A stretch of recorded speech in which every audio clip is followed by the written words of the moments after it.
오늘 본문은 이 하나님의 심판과 관련된 주제를 지금 다루고 있습니다. 그래서 이제 보면은 심판이라는 단어, 또 하나님의 심판 이런 단어도 많이 나오고, 이 흐름 줄거리 전체가 이제 이 하나님의 심판과 관련된 말씀들이 언급되고 있는데, 그런데 제가 이제 이 흐름을 쭉 보면서 그 흥미를 느끼는 게 뭐냐 하면은, 지금 바울이 이 하나님의 심판에 대한 설명을 전개하는 과정을 보니까, 지금 바울은 이 하나님의 심판을 인간의 미숙한 판단, 이거와 비교하면서 설명하는 구도를 취하는 것 같은 느낌을 제가 받습니다. 이게 무슨 말씀인가 하면은, 자, 로마서 2장 1절을 한번 보십시오. 그러므로 남을 판단하는 사람아, 누구를 막론하고 내가 핑계하지 못할 것은 남을 판단하는 것으로 내가 너를 정죄함이니 판단하는 내가 같은 일을 행함이니라. 여기 지금 1절에서 지적하는 게 뭡니까? 인간 판단은 이렇게 공정하지 못하다, 인간 판단은 이렇게 미숙하다, 이거를 지금 지적하는 거 아닙니까? 그리고는 그 다음 2절에 이제 하나님의 심판이 등장하는데, 하나님 심판에 어떤 요소가 강조되는지를 한번 보십시오. 2절입니다. 이런 일을 행하는 자에게 하나님의 심판이 진리대로 되는 줄 우리가 아노라. 지금 1절에 이 진리대로 행하지 않는 자기의 선입견대로, 자기 생각, 자기 위주로 판단하는 인간의 판단과 대조되는 개념이 하나님 심판은 진리대로 하는 심판이라는 겁니다. 이게 참 묘한 대조를 이루고 있고요. 그 다음 3절도 마찬가지입니다. 이런 일을 행하는 자를 판단하고도 같은 일을 행하는 사람아, 내가 하나님의 심판을 피할 줄로 생각하느냐. 여기 봐도 지금 이 인간이 행하는 미숙한 인간의 판단이 나오고, 또 하나님이 행하시는 하나님의 심판이 나오는데, 이게 우리말에는 인간이 행하는 것을 판단이라는 단어로 설명하고, 하나님이 하시는 걸 심판이라는 단어로 각각 다르게 표현했지만, 그러나 바울이 원래 이 헬라어로 이것을 쓸 때 여기 나오는 이 두 단어, 심판과 판단, 이것은 원어로 보니까 같은 어원의 단어를 사용하고 있습니다. 그래서 영어 성경에 보면 우리말과 같이 심판, 판단 이렇게 다르게 쓰지 않고 둘 다 저지먼트라는, 이 심판이라는 이 표현을 이 사람의 판단에도 저지먼트라는 단어로 그대로 번역했고, 하나님의 심판에도 저지먼트라는 이 단어로 번역해 똑같은 무게로 지금 가고 있다는 겁니다. 이게 뭘 의미하겠습니까? 지금 바울은 이 하나님의 심판을 설명하면서 이걸 인간 판단, 인간의 미숙한 판단, 이거와 지금 같은 선상에 놓고 이 둘의 차이점을 비교함으로 하나님 심판의 온전함을 강하게 부각시키고 있다. 제가 그런 느낌을 본문에서 받는 겁니다. 그래서 이제 오늘 이 하나님의 심판 중에서 이제 좀 이 부분을 중심으로 해서 좀 살펴보려고 하는데요. 이 불완전한 인간의 판단과는 다른 이 하나님 심판의 특징, 이것들을 쭉 이제 정리를 해서 한 3가지 정도로 제가 정리를 해보았는데요. 자, 첫 번째로 이 불완전한 인간의 판단과는 다른 하나님 심판의 특징이 뭐냐? 심판의 공정성이 다르다는 겁니다. 인간 판단은 이 공정한 부분에서 이게 벌써 이제 결함이 있다. 여러분 이런 이야기들 많이 하지 않습니까? 내가 하면 로맨스고 남이 하면 불륜이다. 이 뭘 지금 강조하는 이야기입니까? 공정하지 못하게 남을 판단하는 거에 대한 지적 아닙니까? 제가 최근에 이런 내용을 담은 글을 읽었는데 너무 길어서 다 읽지는 못하고 뒷부분 조금만 읽어드리겠습니다. 한번 들어보십시오. 남이 잘못을 지적하면 비판적인 것이고, 내가 잘못을 지적하면 예리한 것입니다. 남이 온순하면 나약한 것이고, 내가 온순한 건 우아한 것입니다. 남이 잘 차려입으면 허영심이 많은 것이고, 내가 잘 차려입으면 미적 감각이 뛰어난 것입니다. 남이 자기 생각을 말하면 성질이 나쁜 것이고, 내가 내 생각을 말하면 솔직한 것입니다. 남이 큰 위험을 감수하면 무모한 것이고, 내가 위험을 감수하면 용감한 것입니다. 이게 지금 뭘 이야기하는 이야기들입니까? 사람은 너나 없이 늘 그 자기 위주의 선입견을 가지고 판단하고 생각하고 그러는 존재라는 것을 지금 드러내고 있는, 지적하는 말들 아닙니까? 이런 선입견을 가지고 있는 우리가 어떻게 공정하게 판단하고 공정하게 심판을 할 수 있느냐? 바로 그 이야기입니다. 사실 이런 인간의 잘못된 선입견, 판단, 이런 것이 얼마나 이게 위험하냐, 이런 거는 역사적으로도 뭐 많이 증명을 할 수가 있는데요. 그 대표적인 것 중에 하나가 중세 유럽에서 있었던 마녀 사냥 아닙니까? 교회가 종교재판이라는 이름으로 멀쩡한 사람을 마녀로 몰아가지고 그렇게 화형, 불에 태워 죽이는 이 말도 안 되는 짓을, 천인공노한 짓을 저질렀던 게 이게 교회에서 했던 일이에요. 제가 어느 자료를 보고 깜짝 놀랐던 게요, 이렇게 중세에서 종교재판에 마녀 사냥 당해가지고 억울하게 목숨을 잃은 사람이 독일에서만 3만 명이었답니다. 이 도대체 이게 얼마나 이게 어처구니 없는 일입니까? 그 잔다르크 다 아시지 않습니까? 여러분 다 아시지만 15세기 100년 전쟁 말기에 이 프랑스를 구한 영웅으로 알려진 이 잔다르크, 우리 교과서에도 나오고 그랬는데, 바로 이 잔다르크도 종교재판으로 마녀로 낙인 찍혀가지고 화형당해 죽은 것으로 알려져 있지 않습니까?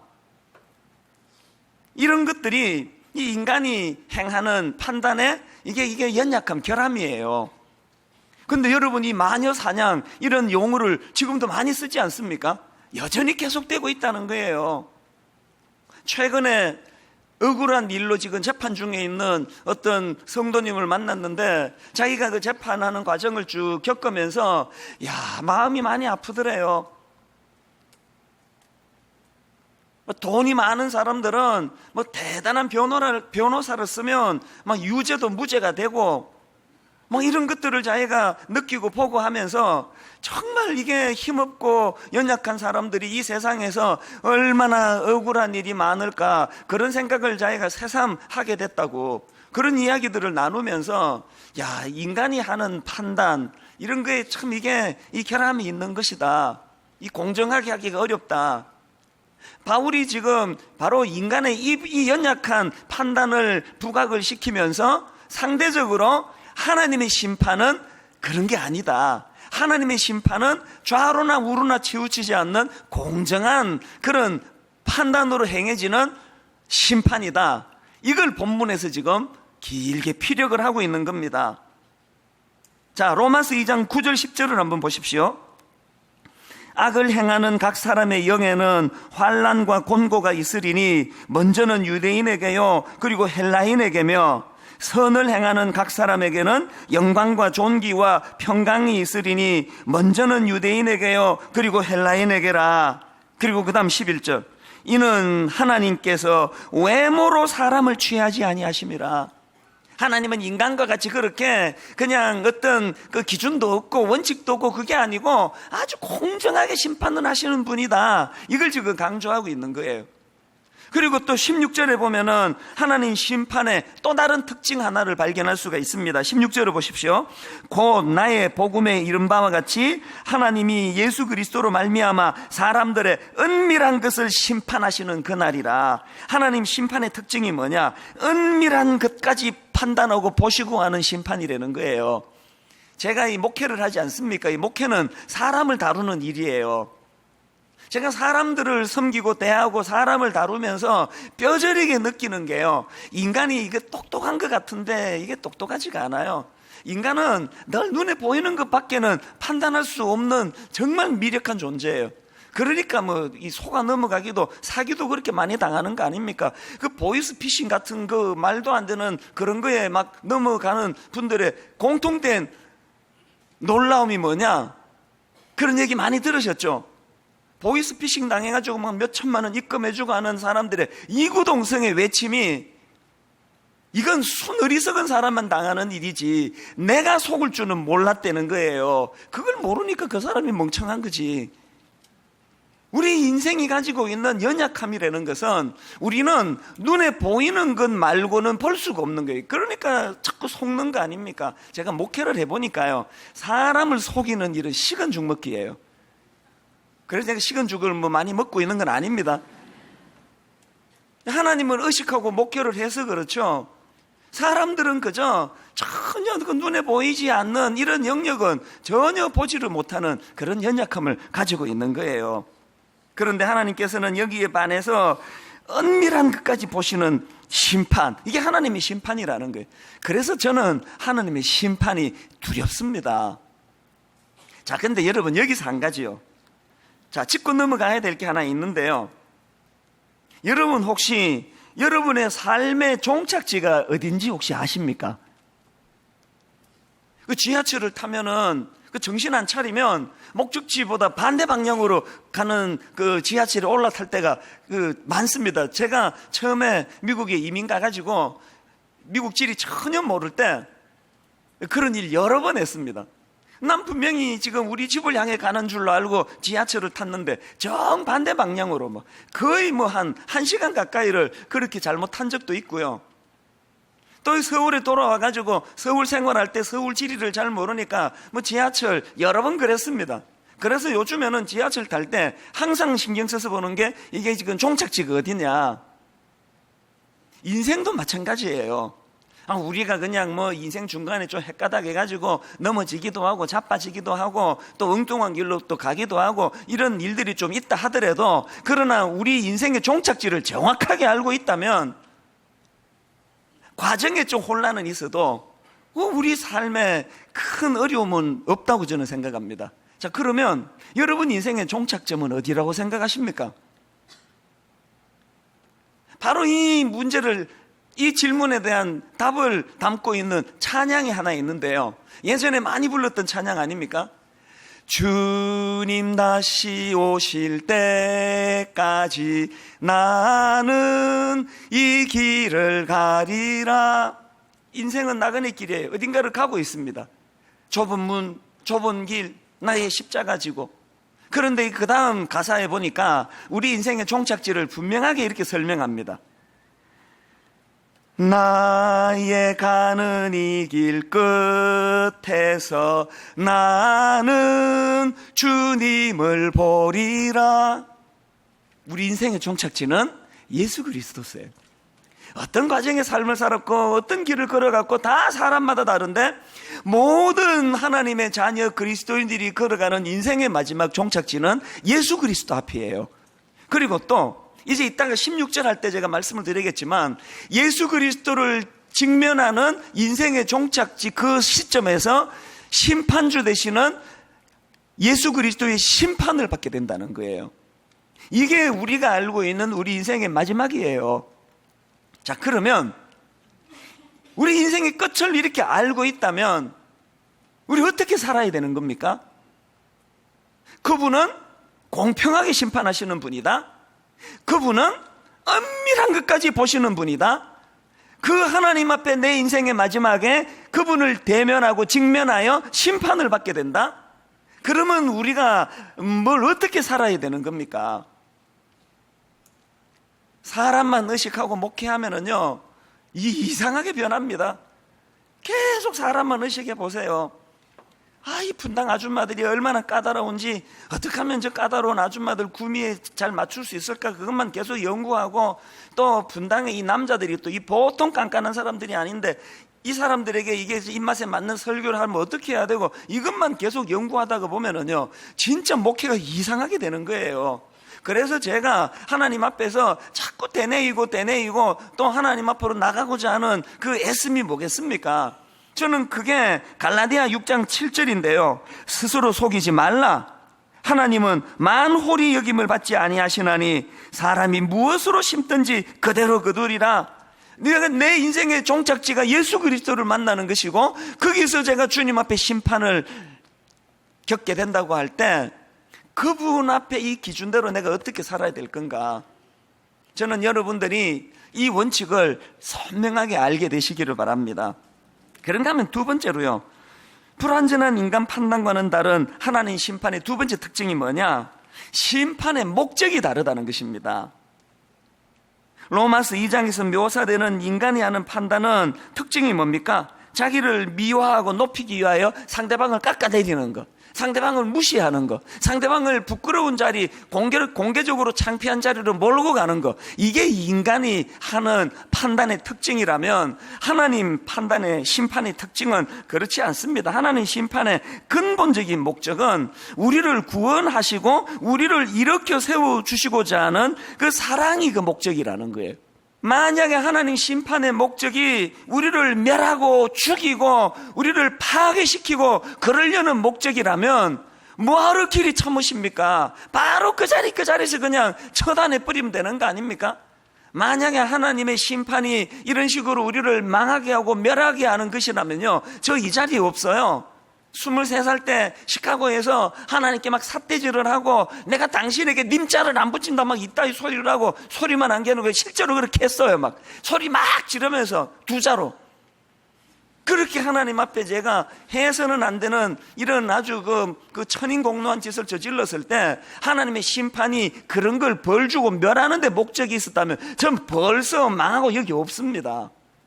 그래서 저는 이 4절에 길이 참으시며 심판은 유보하시는 이 하나님의 모습 자체가 이 심판이 어떤 성격을 갖고 있는가를 우리가 알 수 있다고 저는 생각을 합니다. 그래서 여러분, 베드로후서 3장 9절이요, 주의 약속은 어떤 이들이 더디다고 생각하는 것 같이 더딘 것이 아니라 오직 주께서는 너희를 대하여 오래 참으사 아무도 멸망하지 아니하고 다 회개하기에 이르기를 원하시느니라. 지금 로마서 2장의 큰 줄거리가 뭡니까? 유대인들이 왜 이 길이 참으시는 하나님의 그 오래 인내하심을 멸시한다고 이런 지적을 받습니까? 우리가 이 한 영혼이라도 더 구원하시기 위하여 심판을 유보하시며 길이 참으시는 그 하나님을 우리가 이해를 한다면 어떻게 해야 됩니까? 회개하고 돌아서야죠. 유대인들이 가지고 있던 문제가 뭡니까? 자기들이 갖고 있는 조금 알량한 그 도덕심, 윤리의식, 율법을 지키고 율법을 갖고 있다는 이런 정신, 이런 것들이 회개하며 주님 앞으로 나가는 일을 방해했기 때문에 여러분, 오늘 우리 모두가 다 길이 참으시는 그 하나님의 그 거룩하신 성품을 인식하고 회개해야 돼요. 또 그런가 하면은 때를 얻든지 못 얻든지 복음을 전해야 돼요. 어떻게 해서든 이 하나님의 마음을 세상 사람들에게 알리고 전하고 회개하고 주님 앞으로 돌아 나올 수 있도록. 그런가 하면은 세 번째로 이 불완전한 인간 판단과는 다른 하나님 심판의 세 번째 특징이 뭐냐? 심판의 기준이 다르다는 겁니다. 16절을 보십시오. 곧 나의 복음에 이른 바와 같이 하나님이 예수 그리스도로 말미암아 사람들의 은밀한 것을 심판하시는 그날이라. 여러분, 여기 나오는 예수 그리스도로 말미암은 심판, 이게 뭘 뜻하겠습니까?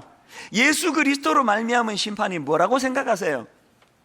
두 갈래로 설명을 드릴 수 있는데요, 여러분, 여기 나오는 예수 그리스도로 말미암은 심판이라는 것은 첫째로는 이 종말에 예수 그리스도께서 재림하셔서 친히 심판을 주도하신다, 이런 의미로 설명하는 한 갈래가 있고요. 그런가 하면은 또 다른 한 갈래의 해석이 뭐냐? 종말에 임할 심판의 기준은 바로 예수 그리스도시다. 이것이 세상의 심판, 인간의 판단과는 근본적으로 다른 거예요. 로마서 3장 28절을 보십시오. 그러므로 사람이 의롭다 하심을 얻는 것은 율법의 행위에 있지 않고 믿음으로 되는 줄 우리가 인정하노라. 요한복음 3장 18절, 그를 믿는 자는 심판을 받지 아니하는 것이요 믿지 아니하는 자는 하나님의 독생자의 이름을 믿지 아니함으로 벌써 심판을 받은 것이니라. 기준이 우리 행위가 아니래요. 기준은 예수 그리스도를 향한 믿음.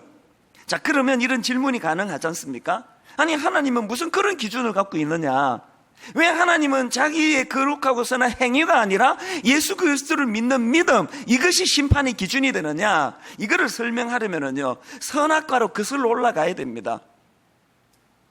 여러 번 말씀드렸지만 에덴 동산에 있는 그 선악과, 그게 왜 동산 중앙에 있어야 됩니까?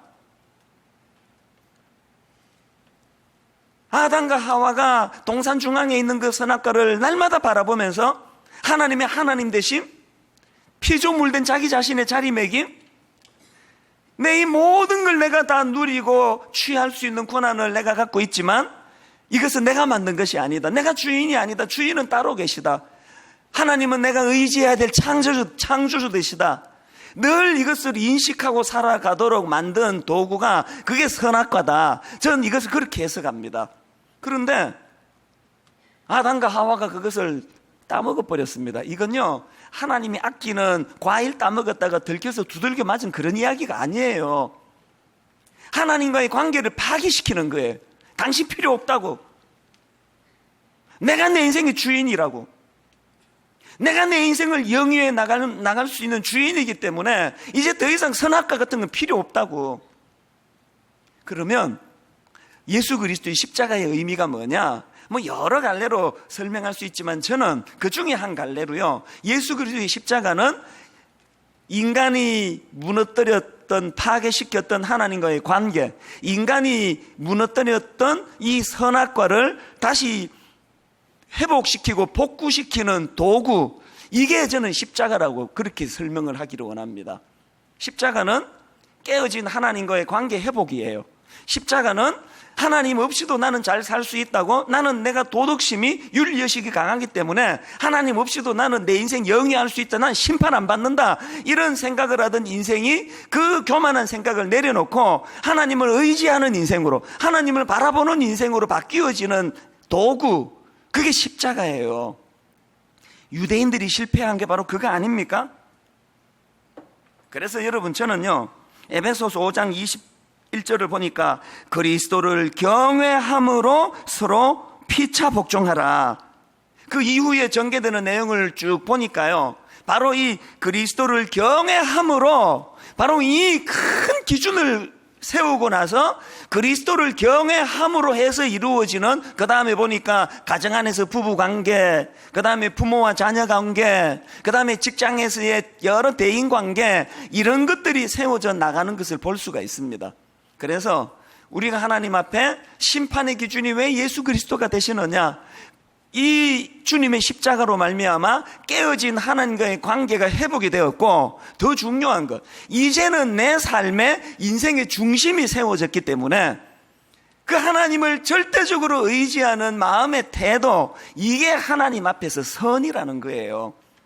저는 히브리서 12장 2절에 나오는 이 말씀이요, 믿음의 주요 또 온전케 하시는 이 예수를 바라보자. 이게 선악과가 복구된 인생, 예수 그리스도가 그 중심에 세워진 인생이 하는 고백이에요.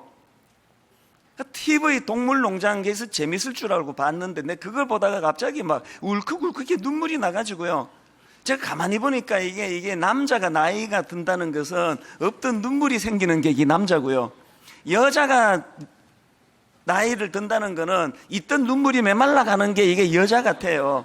그날도 같이 이제 그 TV 동물농장을 같이 보는데 우리 집사람은 멀뚱멀뚱 보는데 전 자꾸 눈물이 나가지고 또 들켰어요. 또 눈물이 쓱 보더니 뭐 저것 갖고 또 눈물을 흘리냐고 또 핀잔도 듣고 그러면서 이제 그걸 봤는데요, 제가 왜 막 마음이 그렇게 뭉클뭉클했냐 하면은 보니까 결혼을 안 하신 남자분 같은데요, 한 40대 50대 제 눈에는 나이가 좀 있어 보이는 중년 남자분이요, 이제 이 개 한 마리를 키우는 거예요.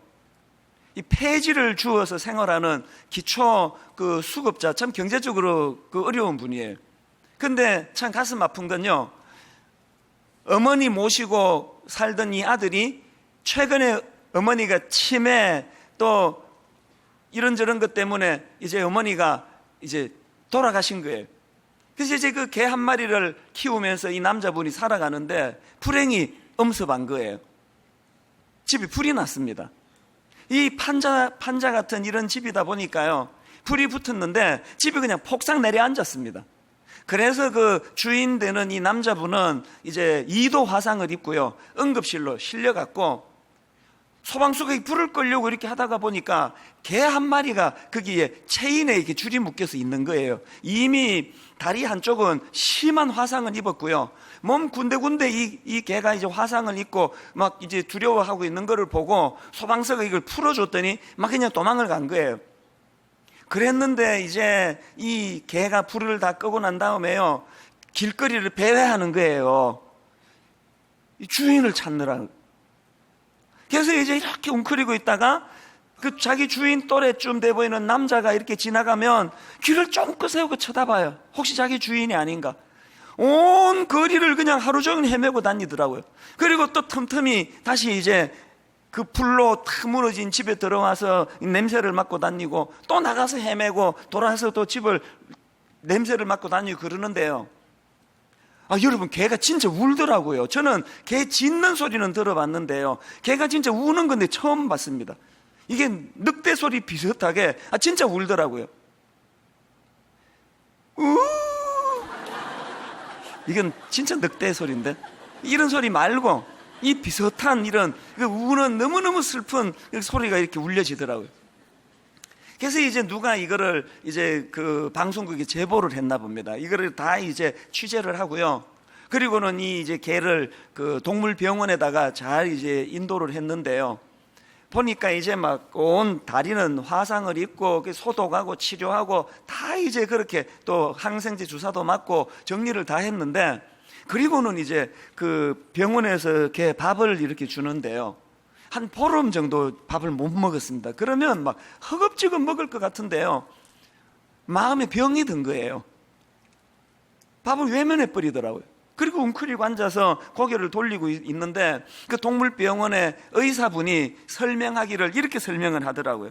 지금 화상 때문에 몸에 입은 상처도 심각하지만 지금 저 개는 화상보다 더 깊은 마음의 상처를 받았다는 거예요.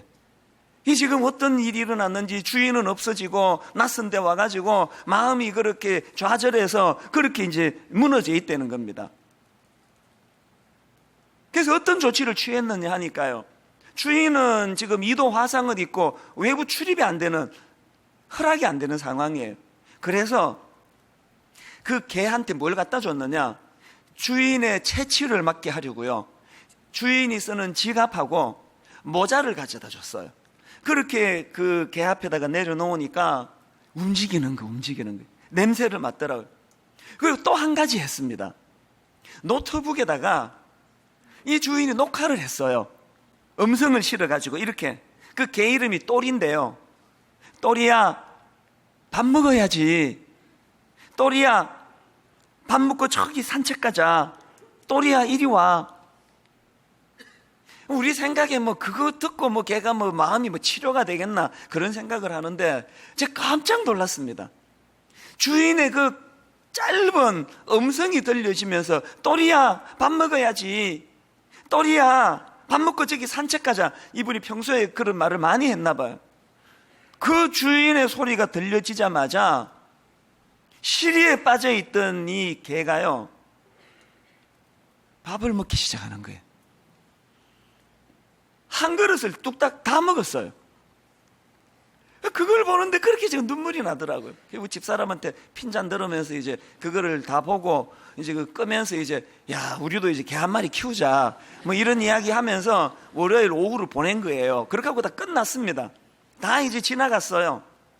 그리고는 이제 그 다음날 아침에요, 제가 새벽에 일어나가지고 말씀을 묵상하는데 갑자기 어제 낮에 있었던 그 또리라는 개의 모습이 머리에 확 들어오는데 눈물이 왈칵 쏟아지는 거예요. 저게 내 모습이구나, 저게. 또 저게 내 모습이어야 하는구나. 제가 왜 마음이 그렇게 울컥했느냐 하면은요, 그 일이 있기 한 두 석 주 전인가요?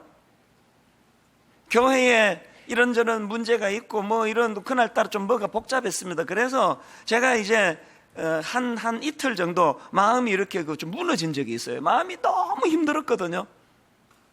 그래서 이제 그냥 막 굉장히 심각했습니다. 우리 집사람이 이런 말을 하더라고요.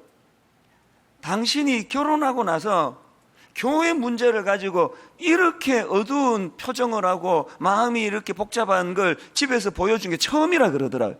그럴 정도로 이제 그때 마음이 막 굉장히 복잡했거든요. 그러고 있는데 아침에 우리 딸아이가 이거 늦었다고 자기 막 그러면서 아빠 지금 너무 늦었는데 판교역까지 좀 데려다 주실 수 있으세요? 그래가지고 그러자. 그리고 이제 걔를 이제 판교역까지 제가 데려다 주는데요. 이제 막 생각이 복잡하니까 표정 없이 운전을 했겠죠? 그러니까 얘가 또 그 마음이 여리고 그래가지고 눈치를 보는 거예요. 아빠 화났어요. 자기 태워다 달라 그런다고 이제 화가 났는 줄 알고. 그래서 제가 아니? 그랬더니 근데 왜 이렇게 얼굴이 어두우세요? 그래서 제가 사는 게 무거워서 그렇다. 그랬더니 얘가 깜짝 놀라면서 지금까지 이런 표정 한 번도 안 보여주셨잖아요. 그래서 제가 이렇게 말했습니다. 니들이 걱정할까봐 내가 감추고 있어서 그랬던 거지. 아무 말 안 하더라고요. 약간 이제 좀 심각해진 거예요. 얘가 하는 말이 그럼 아빠는 마음이 힘들고 이러면은 누구한테 기대세요? 안 그래도 지금 막 생각 많고 복잡한데 자꾸 말 걸고 그래가지고 내가 좀 귀찮아가지고 이렇게 이야기했습니다. 없다.